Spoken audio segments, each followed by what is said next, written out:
నిమిషాలు మాట్లాడతారు. తర్వాత మన మార్గదర్శనం గర్భా శ్రీనివాస్ గారు, IT employee, cyber security government of తెలంగాణకి అడ్వైజర్గా ఉన్నారు.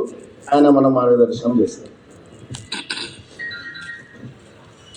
ఇప్పుడు ఏం మాట్లాడాలో నాకు అసలు తెలియదు. ఈరోజు భారత్ మాత పూజకు వచ్చాము. భారత్ మాత పూజ అయింది కదా, లేకపోతే ఆయనకి ఇచ్చిన ఎట్లయినా మీరు పిల్లల్ని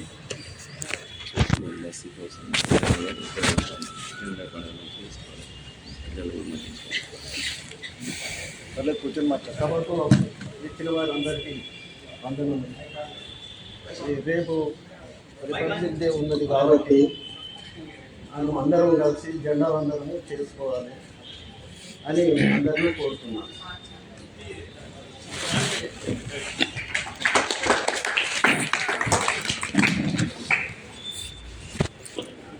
మాతృదేవో భవ, భారతమాతకి జై. అందరికీ ముందుగా రథసప్తమి శుభాకాంక్షలు. ఈరోజు అదృష్టవశాత్తు ఆదివారం కూడా అవడము మరింత శుభం. ఆది అంటే సూర్యుడు. సూర్యుడిని ప్రత్యక్ష దైవం అంటారు. హిందూ ధర్మం లోపల రకరకాల మార్గాలు ఉన్నాయి. అందులోపల ఒకటి సూర్య మార్గం. మీ అందరికీ వైష్ణవులు, శైవులు అని విన్నారా ఎప్పుడైనా? వైష్ణవులు, శైవులు అట్లా అంటారు కదా. అలాగే సూర్యుడిని ఆరాధించే వాళ్ళు ఉంటారు, వాళ్ళని సౌరులు అంటారు. గణపతిని ఆరాధించే వాళ్ళు ఉంటారు, వాళ్ళని గాణపత్యులు అంటారు. శక్తిమాతను ఆరాధించే వాళ్ళు ఉంటారు, శాక్తేయులు అంటారు. కుమారస్వామిని ఆరాధించే వాళ్ళు ఉంటారు, వాళ్ళని కౌమారులు అంటారు. ఇట్లా మన హిందూ ధర్మం లోపల 72 రకాల గొప్ప గొప్ప ఆలోచనలు ఉన్నాయి. అలాంటిది ఈరోజు సూర్యుడి యొక్క చాలా ముఖ్యమైనటువంటి దినము. సూర్యుడికి 7 చక్రాలు ఉంటాయని తెలుసు కదా, 7 గుర్రాలు ఉంటాయని తెలుసు కదా. ఆ 7 గుర్రాలు ఏంటో తెలుసా? 7 గుర్రాలు ఏంటో ఎవరైనా చెప్పగలరా? అంతే, ఆయన సిగ్నల్ ద్వారా చెప్పగలిగారు రెయిన్బో అని. అది కరెక్ట్. ఆ 7 రంగులు ఇస్తారు. ఆ 7 రంగులు కలిస్తే ఏమవుతుంది? 7 రంగుల్ని కలిపేస్తే ఏమవుతుంది?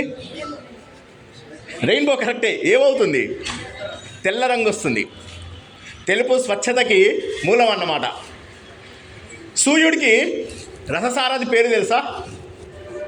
అరుణుడు అంటారు, లేకపోతే అనూరుడు అంటారు. ఆయన కాళ్ళు చేతులు ఉండవు. ఆయన గరుత్మంతుడి వల్ల అన్నయ్య గారు అన్నమాట. ఈయన డెవలప్ కాకముందే, గుడ్డులోంచి డెవలప్ కాకముందే తల్లికి అనుమానం వస్తుంది, ఎందుకు నా పిల్లోడు ఎదగట్లేదు, అందరికీ వచ్చేసారు పిల్లలు, నాకెందుకు ఇంకా రాలేదు అని చెప్పేసి పగలగొడుతుంది. పగలగొట్టేసరికి సగము కాళ్ళు చేతులు ఏమీ లేకుండా కేవలం ముఖభాగము ఇంతవరకు ఉన్నవాడు మాత్రమే వస్తాడు. అతను అంటాడు, అమ్మా నీ తొందరపాటు వల్ల ఎంత తప్పు చేసావమ్మా అని అంటాడు. కాబట్టి ఈరోజు మనం తెలుసుకోవాల్సింది ఏంటంటే, పిల్లలందరూ కూడా ఉన్నారు కాబట్టి చెప్తున్నాను, ఏ విషయంలో కూడా తొందరపడకండి. రథసప్తమి నాడు మీరు ఏం నేర్చుకున్నారంటే ఏం చెప్పాలి? తొందరపడవద్దు. ఎప్పుడు జీవితంలో అన్నీ చక్కగా జరుగుతాయి, ఎలా జరగాలో అలా జరుగుతాయి. ఆనందంగా ఉండాలి. మనకు భగవంతుడు భగవద్గీత లోపల డాడ్ అంటారు, డిఏడి డాడ్. డాడ్ అంటే ఏంటి? నాన్న. డి అంటే ధర్మంగా ఉండాలంటాడు. ఎప్పుడు కూడా, ఎప్పుడు ధర్మబద్ధం, తప్పుదారిలో వెళ్ళకూడదు. రెండోది అశోచ. శోచనీయం అంటే ఏడవదగినది. అశోచనీయం అంటే ఎప్పుడు ఏడవద్దు. ఎవరైతే ఏడుస్తారో వాళ్ళకి దేవుడు ఏమంటాడంటే నేను దూరం వెళ్ళిపోతాను అంటాడు. భగవద్గీత మొత్తము 7 నుంచి 7 వరకు ఉంటుంది. అశోచ్వ నన్వశోచత్వం అని ప్రారంభమై మోక్ష ఇచ్చామి మాశుచహ అని 18వ అధ్యాయంలో చెప్పే వరకు కూడా భగవంతుడు ఎవరిని ఏడవద్దని చెప్తాడు. ఎవరైనా ఏడ్చినట్లయితే వారికి భగవంతుడు దూరం అవుతాడు. మూడోది డి, ధైర్యం. సో ఎలాంటి పరిస్థితులు వస్తాయంటే అందరికీ కూడా లోపల లావా రగిలిపోతూ ఉంటుంది, బాధ రగిలిపోతూ ఉంటుంది. పోరాటం జరపాలి. మనమందరము కూడా భారతమాత కోసం ఎలా అయితే పోరాటం జరిపామో అలాంటి పోరాటం జరపాలి. కానీ భయపడవలసిన అవసరం లేదు. ధర్మబద్ధంగా ఉండాలి, ఏడవవద్దు, ధైర్యంగా ఉండాలి. ఇదే మనకు భారతమాత ఇచ్చేటటువంటి సందేశము. అదే మన భగవద్గీత యొక్క సందేశము. ఈ విషయాన్ని గుర్తుంచుకోండి. మరి ఇక్కడ సూర్యుడు ఆయన ఏం చేశాడంటే ఈ అనూరుణ్ణి చూశాడు. కాళ్ళు లేవు, చేతులు లేవు, ఏం లేవు కదా. జీవితంలో ఏమొస్తుంది ఆయనకి? అప్పుడు ఆయన అన్నాడు, నువ్వు నా రథసారథిగా ఉండు అంటాడు. రథసారథ నేనా? నాకు చేతులు కూడా లేవంటే నీ మనస్సుతోటి నువ్వు 7 గుర్రాలని నడిపిస్తావు. ఒక్క సెకండ్ కూడా ఆలస్యం ఉండదు. సూర్యుడు ఓ రోజు మనలాగా నిద్రపోతే ఏమవుతుంది? నేను బబ్బుంటా ఇవాళ అన్నాడంటే అయిపోయినట్టే పని. ప్రపంచమంతా కొల్ల దాటిపోతుంది. బ్లాక్ హోల్ అని విన్నారా ఎప్పుడైనా? బ్లాక్ హోల్ అంటే ఏమవుతుంది? ఎప్పుడైతే దాని చుట్టూరా ఉన్నటువంటి గ్రహాలన్నీ కూడా శక్తిని కోల్పోయినప్పుడు ఇవన్నీ కూడా వెళ్ళి ఒక బ్లాక్ హోల్లో పడిపోతాయి, అయిపోతుంది. లోకాలు, లోకంబులు, లోకస్తులు, లోకేశులు తెగిన తుదిన లోకంబకు పెంచి కటి కవ్వాలని ఎవ్వడు ఏకాకృతి నెరుగును అని చెప్పి అంటారు కదా. అందులో వెళ్ళిపోతాడు. బయట దేవుడు మాత్రం ఒక వెలుతురుతోటి కనిపిస్తూ ఉంటాడు. కాబట్టి ఏంటంటే ఆయన ఏమన్నారంటే, నువ్వు నాకుండు, రథసారథిగా ఉండు. అని చెప్పి తీసుకున్నాడు. ఆయన ధైర్యం, గుర్తుంచుకోండి, ధైర్యం ఈరోజు మనం తెలుసుకోవాల్సింది అందరం కూడా ధైర్యం. ఆ ధైర్యంతో రథాన్ని నడిపిస్తూ ఉన్నాడు ఈ రోజు వరకు. ఒక్కరోజు కూడా ఆయన బాధ్యత విస్మరించలేదు, అంటే ఆయనకు నెగటివ్ థాట్స్ రాలేదు. సరే, ఇవాళ మనం గుర్తుంచుకోవాల్సింది మళ్ళొకసారి చెప్తున్నాను, ఎప్పటికీ ఏడవకూడదు. ఏడ్చిన వాళ్ళకి దేవుడు దూరం అవుతాడు, నన్ను నమ్మండి. అనుభవం మీద చెప్తున్నాను, ఏడ్చిన వాళ్ళకు భగవంతుడు దూరం అవుతాడు. ఏడవకుండా ధైర్యంగా ఎదుర్కోవాలి. ఎవరి జీవితము అన్నీ కూడా మల్లె పువ్వుల యొక్క పాన్పు ఉండదు. మరి మన జీవితాన్ని సంతోషంగా అలాంటి చక్కటి మల్లెపూల పాన్పులాగా చేద్దామని మాత్రం ఒకరు ప్రయత్నం చేస్తుంటారు మన జీవితంలో. వారినే మాత అంటారు, తల్లి అంటారు. భారతదేశంని మనం మాత, భరతమాత అంటున్నాం. ఆవునేమంటాం? వెరీ గుడ్, గోమాత. నదిని, గంగా నదిని ఏమంటారు? గంగామాత అంటాం. అవునా కాదా? భూమిని ఏమంటాము? భూమాత. అన్నింటినీ మాత మాత మాత మాత. అదేంటి మరి తండ్రి ఏమయ్యాడు మధ్య లోపల? మహాభారతం లోపల యక్ష ప్రశ్నలు ఒకటి ఉన్నాయన్నమాట.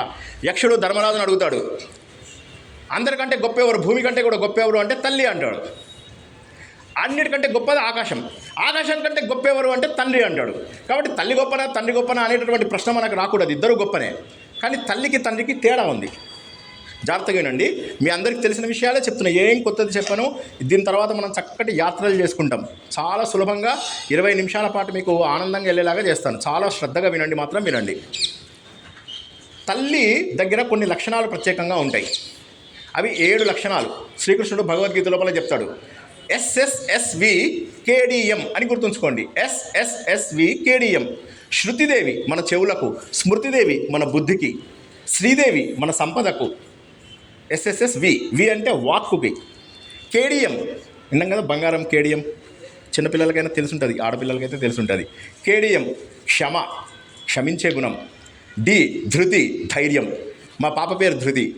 సో M అంటే మేధస్సు. ఈ 7 లక్షణాలు ఆడవాళ్ళలో నేను ఎక్కువ ఇచ్చాను అని చెప్పి శ్రీకృష్ణుడు చెప్పాడు. మగవాళ్ళ కంటే కూడా ఈ 6 లక్షణాలు నేను ఆడవాళ్ళకి ఎక్కువ ఇచ్చాను. ఆ లక్షణాలన్నీ నేనే అని చెప్పి శ్రీకృష్ణుడు చెప్పాడు. ఆ లక్షణాలన్నీ మాతృమూర్తులలో ఉంటాయి. అందుకోసం మనం ప్రతి దాన్ని కూడా మాత మాత మాత మాత మాత అంటాం. ఎందుకంటే తనకు ఎలా ఉన్నా సరే మనందరికీ సహాయం చేస్తుంది. నది మాత అంటాం, కానీ సముద్ర మాత అంటామా? ఎందుకోసం అంటే నది ఎక్కడో ఉద్గమం ఉంటుంది, కానీ అది వెళ్తున్న దారి లోపల ఎంతోమందికి దాహం తీరుస్తుందా లేదా? వ్యవసాయానికి ఉపయోగపడుతుందా లేదా? ఎలక్ట్రిసిటీ జనరేషన్కి ఉపయోగపడుతుందా లేదా? భూమి సారవంతంగా కావడానికి ఉపయోగపడుతుందా లేదా? ఎన్నో రకాల మల్టీపర్పస్ పనులు చేస్తూ అది దేశం కోసమని, జనాల కోసమని త్యాగం చేస్తుంది. మన నుంచి ఏమీ ఆశించదు. ఇంకా చెప్పాలంటే మనం వెళ్ళి బట్టలు చూస్తాము, కాళ్ళు కడుక్కుంటాం నది లోపల, కానీ నది మనకి ఎటువంటి చెడు చేయదు. అలాంటిది మాత. ఇప్పుడు మాత తెలుసుకున్నాం కదా, మరి భరతమాత అని ఎందుకు అంటాము? అసలు భరతమాత అనే మాత ఉన్నదా? ఎంతమంది చూశారు భరతమాతని? భరతమాతని ఎంతమంది చూశారు? మీకు ఒక విషయం చెప్పాలా, మీరు అందరూ చూశారు. భరతమాత మరి ఎవరో కాదు. ఇన్ని రోజుల పాటు వందే మాత్రం ఏదైతే మనం అందరం చదువుతున్నామో అందులోపల సగం మాత్రమే వినిపించారు. కానీ ఆ మిగతా సగంలో ఉన్నదేంటో తెలుసా? అమ్మ నువ్వే దుర్గామాతవి, అమ్మ నువ్వే సరస్వతివి, అమ్మ నువ్వే లక్ష్మీదేవివి. హైదరాబాద్లో ఉన్న వాళ్ళందరికీ కూడా పెద్దమ్మ అంటే తెలుసా? పెద్దమ్మ అంటే ఈ 3 అమ్మలకు మూలమైనటువంటి అమ్మ, ముఖ్యమైనటువంటి శక్తి పెద్దమ్మ. ఆ పెద్దమ్మనే ఈవిడ. చూడు, మన భరతమాత నాకు దుర్గా రూపంలో కనిపించింది. అరవింద మహర్షి ఎవరైతే ఉన్నారో ఆయన ముందుగా స్వాతంత్ర పోరాటం చేశారన్నమాట. తర్వాత ఆయనకు ఒక రోజు నాడు ఆలోచన వచ్చింది. అగ్రెషన్, చాలా అగ్రెసివ్గా ఉండేవాడు, పోరాట శక్తి చాలా ఉండేది. ఒకరోజు ఆయనకు ఆలోచన వచ్చింది. ఆలోచిస్తూ ఉంటే భరతమాత దుర్గాదేవి రూపం లోపల కనిపించింది. ఆయన ఆశ్చర్యపోయాడు. ఏంటి అంటే సింహం కనిపించింది.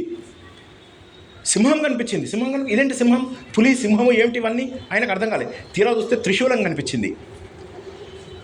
అప్పుడు ఆయనకు అర్థమైంది ఏంటంటే ఓకే, భరతమాత అనేది తల్లి, మన మొత్తం ప్రపంచాన్ని ఏలుతున్నటువంటి పరాశక్తి, మహాశక్తి ఎవరైతే ఉన్నారో ఆవిడనే భరతమాత అని. మనం ఏదో భరతమాత అంటే చిన్న ఫోటోలో పెట్టుకుంటే కాదు. భరతమాత ఫోటో పెట్టాము అంటే అందులోపల ఎంతో శక్తి ఉంటుంది. ఒక ఫోటోని పెట్టి ఒక పండితుడు వచ్చి దానికి పూజ చేసిన తర్వాత అందులో ప్రతిష్ఠించినప్పుడు వచ్చేటటువంటిది మహోన్నతమైనటువంటి శక్తి. ఆ శక్తిని మనము నిర్లక్ష్యం చేయకూడదు. ఆ శక్తి పైన ఫోకస్ చేయాలి. ఆ శక్తిని గురించే మనం ఆలోచించాలి. మన దేశంలో కాదు, ఈ క్రిస్టియన్ మతము తర్వాత ఇస్లాం మతము వచ్చే ముందు ప్రపంచంలో 99% ఆఫ్ ద దేశాలు అమ్మ పేరే పెట్టుకున్నాయి తెలుసా? ఆస్ట్రేలియా అమ్మ పేరు, నమీబియా అమ్మ పేరు, నైజీరియా అమ్మ పేరు, బ్రెజిల్ అమ్మ పేరు, బల్గేరియా అమ్మ పేరు. ఆఖరికి అమెరికా పేరు కూడా అమెరికానా అనేటటువంటి దేవత పేరు పెట్టారు. గ్రీకు కూడా దేవత పేరు ఆడవాళ్ళ పేరే పెట్టారు. ప్రపంచంలో తల్లి ముఖ్యము అనేటటువంటి విషయం మనం కాదు.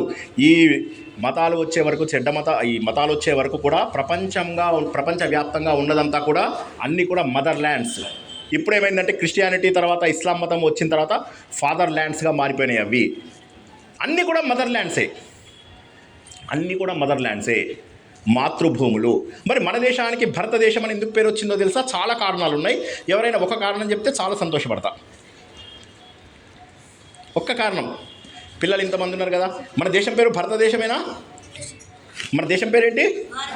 భారతదేశం. సరే పోనీ భారతదేశం, నేను తప్పు చెప్పిన. సరే పోనీ భారతదేశం అని పేరు ఎందుకు వచ్చింది? భరతుడు పరిపాలించాడు. Very good. ఇంకా ఏ భరతుడు? రాముడి యొక్క తమ్ముడా? ఆయన పరిపాలించడానికి వచ్చిందా? శకుంతల దుష్యంతుల పేర్లు విన్నారా? వారి కుమారుడు ఎవరైతే ఉన్నారో ఆయన భరత వంశం వాడన్నమాట. ఆయన ఈ భారతదేశాన్ని మొత్తాన్ని కూడా యునైట్ చేశాడు. మళ్ళీ ఒకసారి మీకు చిన్నగా ఫ్లాష్ బ్యాక్ చెప్తా, గుర్తున్నోళ్ళు గుర్తుంచుకోండి, లేకపోతే వదిలేయండి. మన ప్రపంచం లోపల బ్రహ్మ సృష్టి చేసిన తర్వాత రెండు వంశాలు ఉన్నాయి.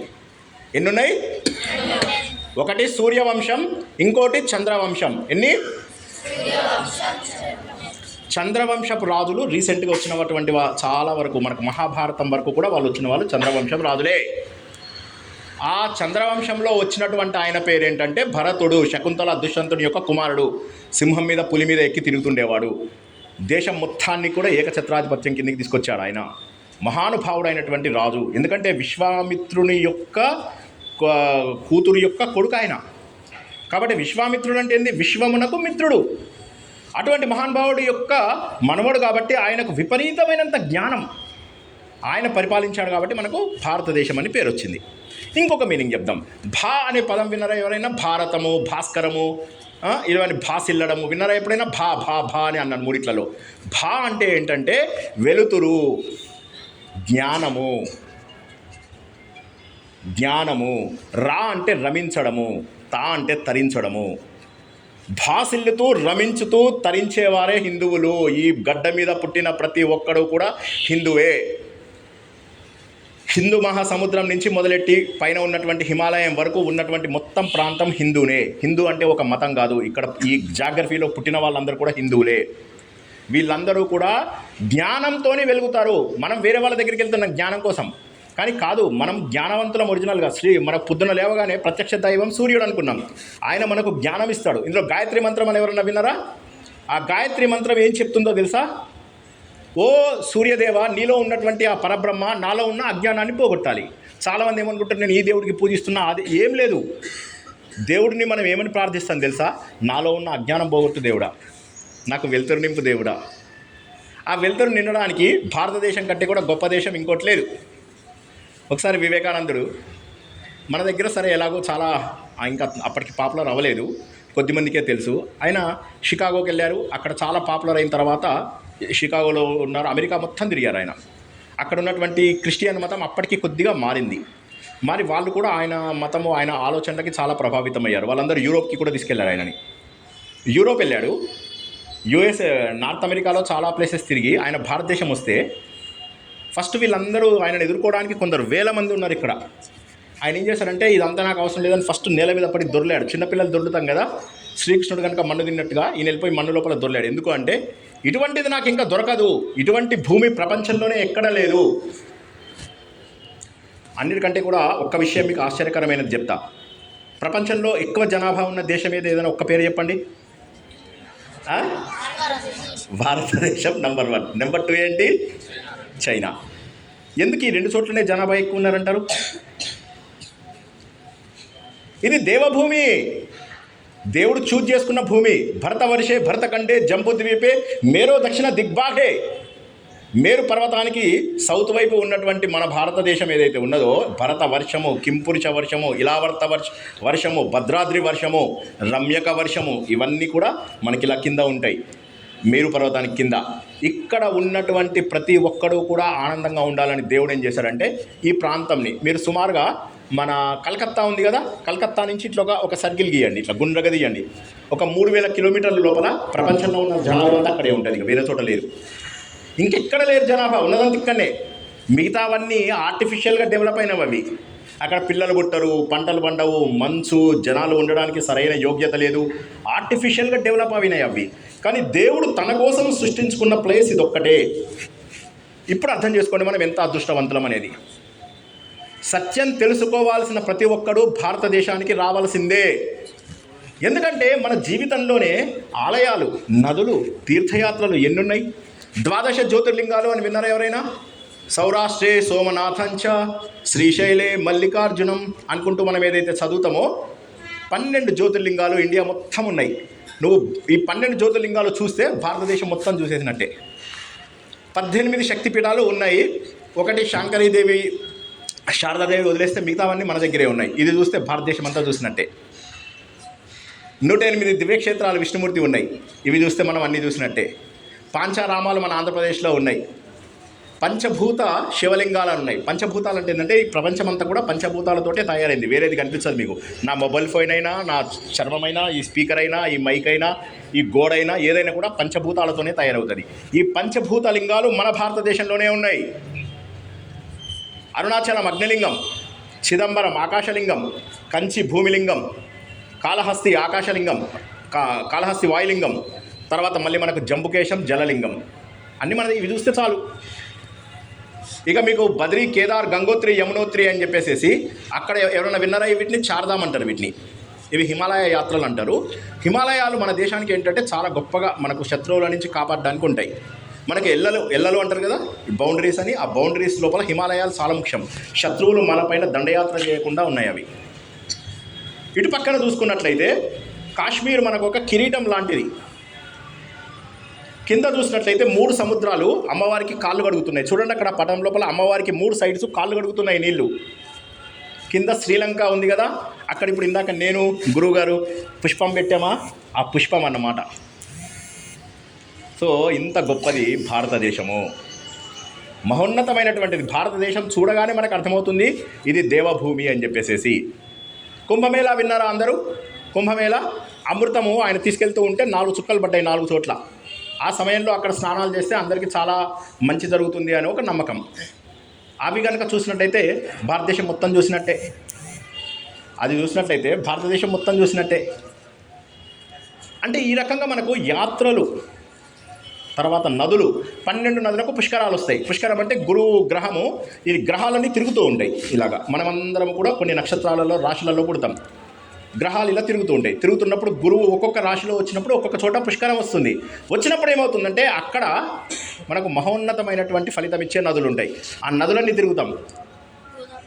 గోదావరి, కృష్ణ, తుంగభద్ర, కావేరి, తర్వాత నదులు అని ఉంటాయి. నదాలని 2 రకాలు ఉంటాయి. నదులు అంటే మనకు అన్నీ తెలిసినవి. కానీ నదాలు అంటే ఇక్కడి నుంచి ఏది బంగాళాఖాతం నుంచి అరేబియా సముద్రంలోకి వెళ్ళి నదాలు అంటారు. వాటిని నదులు అన్నారు. నర్మదా, తపతి, సబర్మతి ఇవన్నీ ఏవైతే ఉంటాయో అవి తూర్పు నుంచి పడమరకు వెళ్తాయి. మిగతా నదులు ఏవైతే ఉన్నాయో కృష్ణ, గోదావరి, మహానది, గంగా, యమున ఇవన్నీ కూడా ఏమవుతాయంటే పడమట నుంచి మొదలెట్టి తూర్పు వైపు వచ్చి బంగాళాఖాతం లోపల కలిసిపోతాయి. మనది అమోఘమైనటువంటి ప్రయాణం. గంగామాతని మాత అంటాం. ఎందుకని? గంగాదేవి శివుడికి తల లోపల వస్తుందన్నమాట. ముందు జంపు కొడుతుంది, స్పీడ్గా వచ్చి ఒక్క జంపు. మనం స్విమ్మింగ్ పూల్లో జంపు కొడతాం కదా, అలాగా.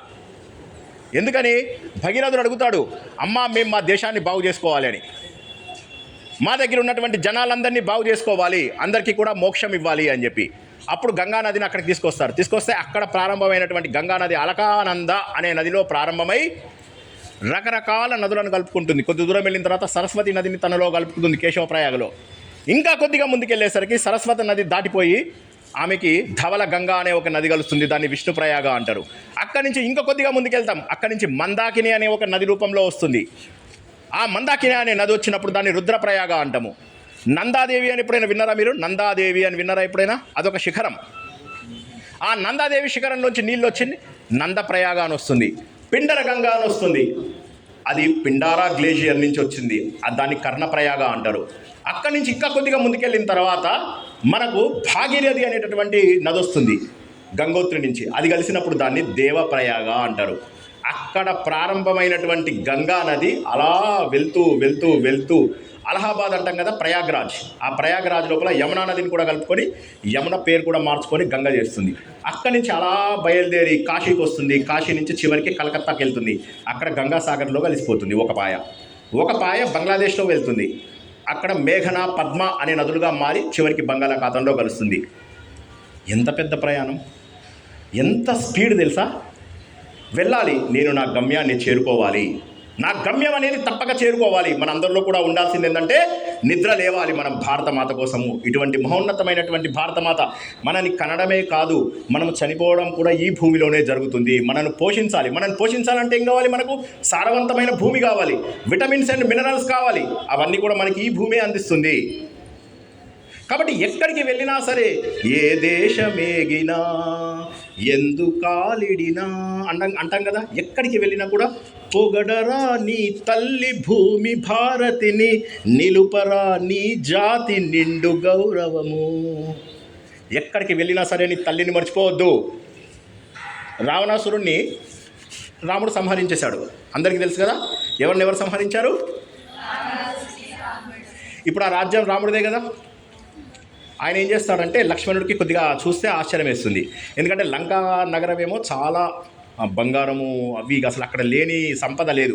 ఎక్కడ చూసినా రత్నాలు ఇట్లా పోసుంటాయి నేల మీద, అద్భుతమైనటువంటిది. వీళ్ళదేమో కోసల దేశం, చిన్న రాజ్యము, పెద్ద పూర్గా ఉంటుంది. ఇప్పుడు మన స్కూల్ లాగా, మన కాలేజీ లాగా, మన గల్లీలాగా ఉంటుంది.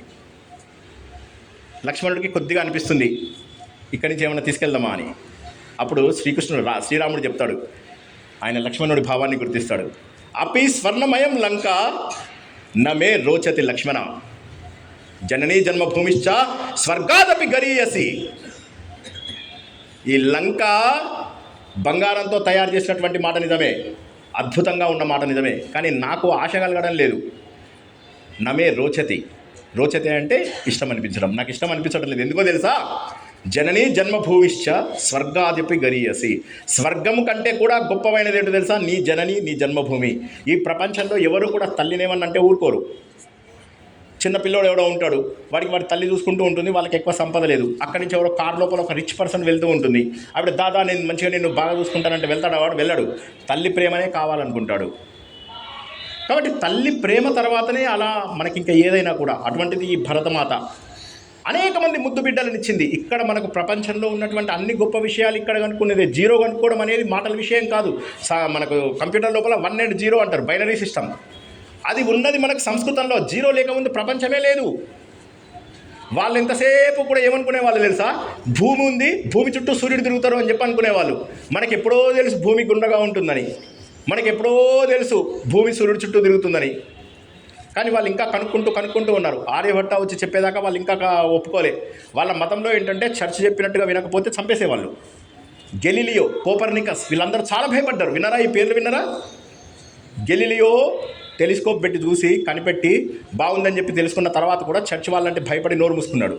చివరికి కోపర్నికస్ ఏం చేశారంటే ఇదే ఫార్ములాస్ యూజ్ చేసి చర్చ్ వాళ్ళకే అంకితం ఇచ్చాడు. తీసుకోండి, మీరు చెప్పిన దాన్ని బట్టే వచ్చిందని అబద్ధం చెప్పాడు. అప్పుడు వాళ్ళు భూమి సూర్యుడి చుట్టూ తిరుగుతుంది అని తెలుసుకున్నారు. భారతదేశ యాత్ర ప్రతి ఒక్కళ్ళు చేయాలి. ఎందుకో తెలుసా? జంతర్ మంతర్ అని మనకు ఢిల్లీ లోపల, జైపూర్ లోపల ఉన్నాయి. అక్కడ చూస్తే మీరు ఆశ్చర్యపోతారు. ఏ పిల్లవాడు ఏ రాశిలో పుట్టాడని చెప్పడానికి ఎండను ఉపయోగిస్తే చాలు. మన క్యాలెండర్ ఉంది కదా, మనది చాంద్రమానం క్యాలెండరు. సూర్యుడి మీద కూడా సెపరేట్ క్యాలెండర్ ఉంది మనకు, సౌరమానం క్యాలెండరు. వాళ్ళకి క్యాలెండర్లు లేవు. చాలామంది కన్ఫ్యూజన్. ముందు 9 నెలలు 7 నెలలే ఉండేవి వాళ్ళకి. సెప్టెంబర్ అంటే సెప్టా అంటే 7, కానీ మనకు సెప్టా అంటే 9 కదా. ఇప్పుడు సెప్టెంబర్ అంటే 9th మంత్ కదా. మధ్యలో ఒక జూలియస్ వచ్చేసి ఆయన ఒక నెల కలుపుకున్నాడు, అగస్టస్ వచ్చి ఆయన ఒక నెల కలుపుకున్నాడు. వాళ్ళకి క్యాలెండర్లు కూడా లేవు సరిగ్గా, ఏదో ర్యాండమ్గా చెప్పుకున్నారు. కానీ మనకట్లా కాదు. సూర్యుడి యొక్క గమనం బట్టి. మొన్న వచ్చింది మకర సంక్రాంతి కదా, మకర సంక్రాంతి 15వ తారీఖు నాడు ఇలా తిరుగుతుంది, అది ఉత్తరం వైపుకి వెళ్తుంది. జూలై వచ్చిన తర్వాత మళ్ళీ దక్షిణం వైపుకి వస్తుంది. ఇట్లాగా ఇది మన వాళ్ళు ఆల్రెడీ కనుక్కున్నారు. ధనుర్మాసం తర్వాత మకర మాసం వస్తుంది. మకర మాసంలో మకర సంక్రాంతి జరిగిన తర్వాత సూర్యుడు ఇలా వెళ్ళి ఇలా వస్తాడు. మన జ్ఞానాన్ని ఇచ్చే సూర్యుడి యొక్క గమనం కనుక్కున్నారు వీళ్ళు. కాశీ లోపల కాశీ ఆలయం చూస్తే అందరూ ఆశ్చర్యపోతారు. కాశీకి ఎంతమంది వెళ్ళారండి? కాశీ లోపల ఈ 12 సూర్యుడు దేవాలయాలు ఉన్నాయి, తెలుసా మీకు? సూర్యుడి యొక్క గమనాన్ని ఉద్దేశంగా ఏ నెలలో ఎక్కడ సూర్యుడి కిరణాలు పడతాయో అలా 12 ప్లేసుల్లో 12 ఆలయాలు ఉన్నాయి కాశీ లోపలే. Scientifically proven religion. We are supposed to be proud of it. ఇంతకంటే గర్వమైనటువంటిది ప్రపంచంలో ఏ జాతికి లేనటువంటి సంస్కారం ఇక్కడ ఉన్నది. కుటుంబ వ్యవస్థ, ఫ్యామిలీ హిస్టరీ ఎక్కడుందండి? అసలు ఫ్యామిలీ లైఫ్ స్టైల్ ఎక్కడుందండి? మాతృదేవో భవ, పితృదేవో భవ, ఆచార్యదేవో భవ, అతిథి దేవో భవ. నీ సంస్కృతి, నీ కట్టుబాట్లు, నీ పండుగలు, నీ నియమాలు, నీ పండ్లు, నీ ఋతువులు, ఇన్ని ఋతువులు ఎక్కడున్నాయండి వేరే దేశాల లోపల? ఇలాంటి పంటలు ఎలా పండుతాయి? ఇవి లేదు, అన్ని ఆర్టిఫిషియల్. మన దగ్గర వచ్చేది మాత్రమే అన్నీ ఉన్నాయి. అద్భుతమైనటువంటి నదులు. ఇంకా చెప్తున్నా, మీ అందరికీ తెలిసిన విషయమో తెలియని విషయమో, మనకు వస్తున్న నదులలో 97% నీళ్లు సముద్రంలో కలిపేసుకుంటున్నాం. మనం కేవలం 3% వాడుకుంటున్నాం. మొత్తం నీళ్లు వాడుకుంటే మనం ఏమవుతామో ఒకసారి ఆలోచించండి. ఎవరిపైనా ఆధారపడలేం, కానీ కొన్ని వందల సంవత్సరాలుగా, వేల సంవత్సరాలుగా మనపైన దండయాత్ర జరిగింది. దండయాత్ర జరిగినప్పుడు కూడా మన వాళ్ళు ఎదుర్కొంటే ఈ మనకు యుద్ధాలు జరిగినప్పుడు సైన్యాన్ని చూడడానికి, శవాలు చూడడానికి వెళ్తారు కదా. వెళ్ళి చూసినప్పుడు మీరు అందరూ ఎమోషనల్ అయ్యే ఒక పాయింట్, వెళ్ళి చూస్తే ఒక్క శవానికి కూడా వీపు లోపల బుల్లెట్ లేదు, వీపు లోపల కత్తిపోటు లేదు. ఎందుకో తెలుసా? వెను తిరగలేదు మనం ఎప్పుడు కూడా. గుర్తుంచుకోండి, ఇక్కడ చాలామంది పిల్లలు ఉన్నారు కాబట్టి చాలా సింపుల్గా చెప్పడానికి ట్రై చేస్తున్నా. ఒక్కడు కూడా యుద్ధంలో వెను తిరగలేదు. చంపితే డైరెక్ట్గా చంపరా నన్ను, అంతేగాని వెనక నుంచి కాదు. నేను పోరాడతాను చనిపోయే వరకు, ఈ మాత కోసము నా ఊపిరిని అర్పిస్తాను అన్నటువంటి వాళ్ళే అక్కడ ఉన్నారు. అలాగా ప్రతి ఒక్కరూ భారత మాత కోసం అని చెప్పి పోరాడిన వాళ్ళు ఉన్నారు. ఇటువంటి ధర్మము, ఇటువంటి దేశము ప్రపంచంలో మరెక్కడా లేదు. ఎన్నో కోట్ల జన్మల అదృష్టం ఉంటే తప్ప ఇక్కడ పుట్టం. నువ్వేదో నేను భారతదేశంలో పుట్టాలి అంటే పుట్టలేదు నువ్వు. ఎన్నో కోట్ల జన్మల అదృష్టం. గుర్తుంచుకోండి, నేను అబద్ధం చెప్పడం లేదు, ఆచరణ చేస్తూ చెప్తున్నాను మీ అందరికీ. I swear on anything.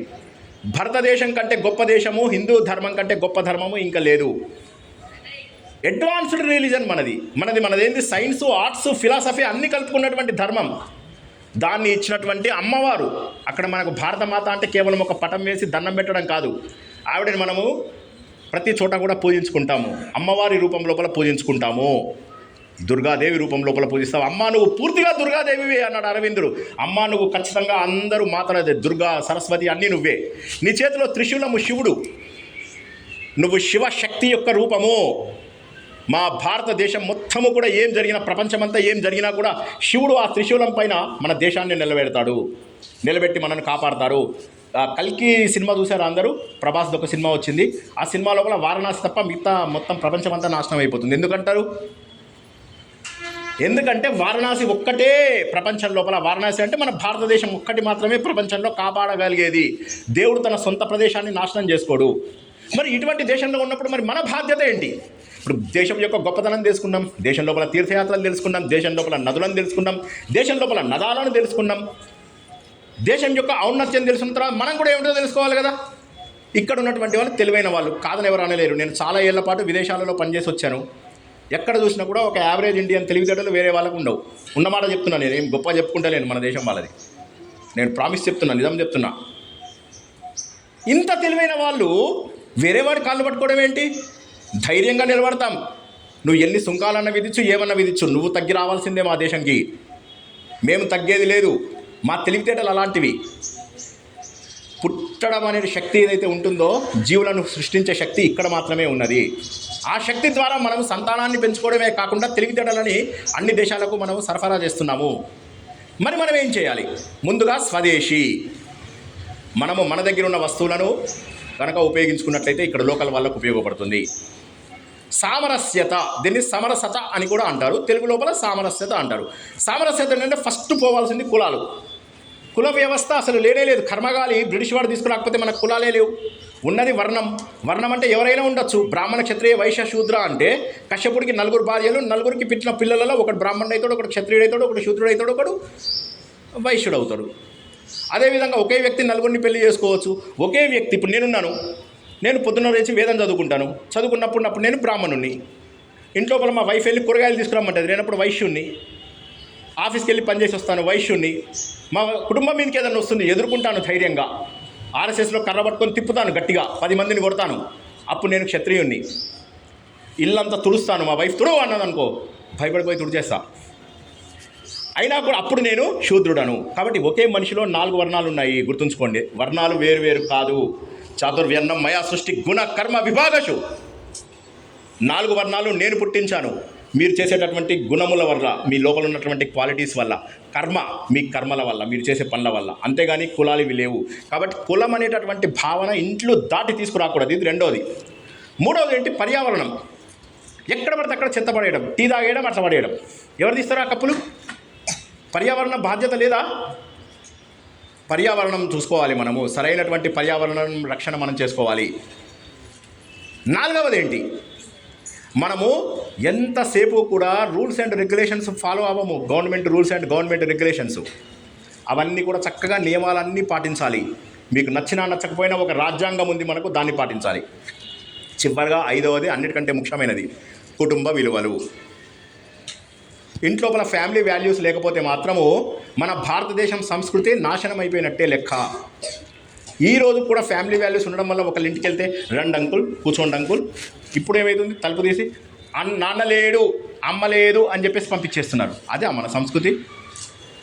అటువంటి మహోన్నతమైనటువంటి కల్చర్ మనది. ఈ 5 విషయాలని అందరూ పాటించాలి. మళ్ళా గుర్తుంచుకోండి, మొక్కై వంగనేది మానవ వంగున అంటారు. చిన్నపిల్లలు కనుక దీన్ని చెయ్యకపోతే ఇక మనం ఏమీ సాధించలేము. మన దేశ భద్రత మనపైననే ఆధారపడి ఉంది.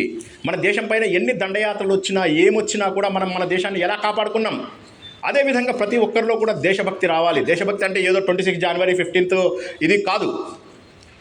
కాబట్టి అటువంటి ధైర్యము, అటువంటి సాహసము, అటువంటి దేశభక్తి ఉన్నప్పుడు మాత్రమే మనం మన దేశాన్ని కాపాడుకోగలుగుతాము. శ్రద్ధ, ఆసక్తులు మన లోపల ఉండాలి.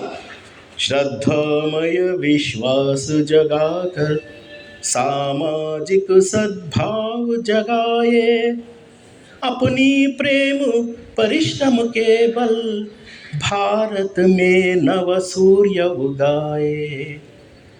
जाग रहा है जनगण मन, निश्चित होगा परिवर्तन. जाग रहा है जनगण मन, నిశ్చిత హోగా పరివర్తన్. అందరూ కూడా శ్రద్ధగా విన్నందుకు మీ అందరికీ కృతజ్ఞతలు. భగవంతుడు అందరినీ ఆశీర్వదించాలని ఆశిస్తూ జై శ్రీరామ్. మన అందరము భారత్ మాత పూజ చేస్తాము. మనం ఉన్న చోట చెప్పులు చేసి కొంచెం పూలార్పణ చేస్తాం. దాని తర్వాత వందే మాత్రం ఉంటుంది, దాని తర్వాత ప్రసాదం.